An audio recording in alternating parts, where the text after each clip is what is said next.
Thomas had settled into his new railway very fast. The director had been very kind to him, as Thomas got all the special jobs on the railway.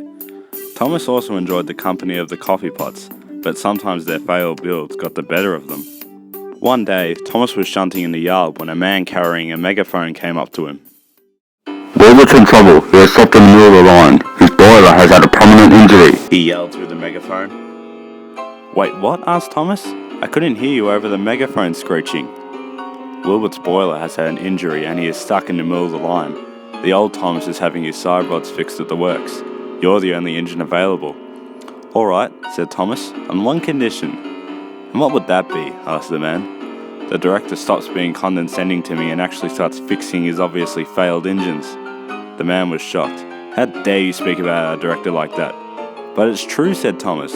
"Those two engines need proper repairs. Send them to crew, I'm sure they'll do something good for them." "Yeah, sure, whatever. Just go help Wilbert."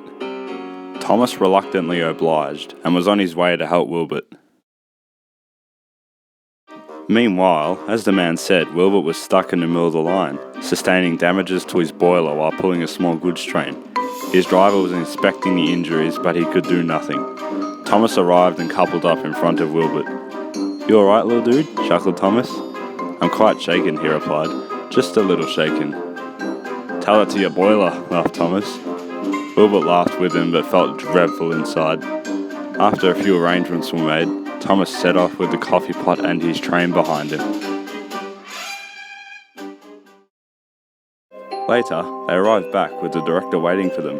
"Excellent job, Thomas. A brand new coat of paint will be waiting for you at the works tonight." Thomas realized what the director was doing wrong and opened his mouth to retort, but he cut him off. "And Wilbert?" "Yes, sir? I would like to speak with you tonight about this incident." And with that, he walked away. Thomas felt very guilty. He knew none of this was Wilbert's fault. Without saying a word, he puffed away with the damaged engine behind him. Thomas was talking with his crew that night after the paint job. "Hey guys, do you think the coffee pots are being treated a little unfairly?" His crew were confused. "I guess," said Robert. "These two engines were designed by the director, right?" "Yes," said Thomas. "You'd think he put more care into his own engines." "Agreed," said Lawson. "Robert, shall we bring this up at the next meeting?" "I would like to think so," replied Robert. "Those engines' lives have just as much value as yours, Thomas." Later, they all went to sleep. The following morning, Robert and Lawson were off to the meeting. "We'll tell you what he says after," said Lawson to Thomas. "All right," said Thomas. Thomas stayed in the shed for hours until the meeting was over. When they came back, they did not look happy. "How did it go?" asked Thomas. "What's going to happen to the coffee pots?" Robert and Lawson sighed. "The director said he's saving up the gross for 2 new engines," they replied.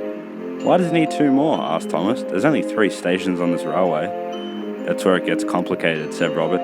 "The director mentioned something about an expansion, as this railway only covers a small fraction of the island. Ballyhoo, Vickerstown, Marin, Wellsworth, Crosby. Many towns have no access to railway lines." "That's good as," shouted Thomas. "So are those 2 engines joining us with the expansion?" Robert and Lawson mopped their faces. "I'm sure the director will do the right thing," they both said. Then they hopped into the cab and drove off. Later, Thomas visited the works to see how the coffee pots were getting on. "Hey guys, how's it going?" he asked. "We're going alright," they said. "No new parts have come in." Thomas was shocked. Wilbert's boiler was still badly damaged. It hadn't had an attempted rebuild since the accident. The old Thomas's side rods were the same, not repaired. "What's the director's problem?" asked Thomas angrily. "Does he not care about his own engines?" The coffee pots were feeling very bad. Built to a failed design, their systems were about as functional as an underwater power plant. It wasn't their fault they were cursed with this build. Thomas decided to do something about it. That night, he and his crew began work on a project. In the morning, they prepared their plan. "This is going to be great," said Thomas. "He can't ignore it now." The director was standing on the platform at Ellsbridge. He was catching Thomas's daily train to Natford for a lovely trip to the beach. As he saw the blue engine coming, his face turned from a smile to a frown. Posters were hung up all over Thomas and his coaches. They all read, "Save the coffee pots." The director was very cross and spoke sternly to Thomas. "You and your crew know the rules of self-vandalism," he yelled. Then he looked down and walked away, saying to himself, "I never wanted to go to the beach anyway." Robert and Lawson were called to the director's office that evening. He spoke sternly to them about respect and making fun of the director. They defended the engines as much as they could, but it was no use. The director finished off with this statement: "As long as those two engines are on the railway, perfection will not be a word to describe it." When Thomas heard the news, he suddenly realised the heaviness of the situation. Those two engines being ordered, they aren't working alongside us, they're replacing the coffee pots.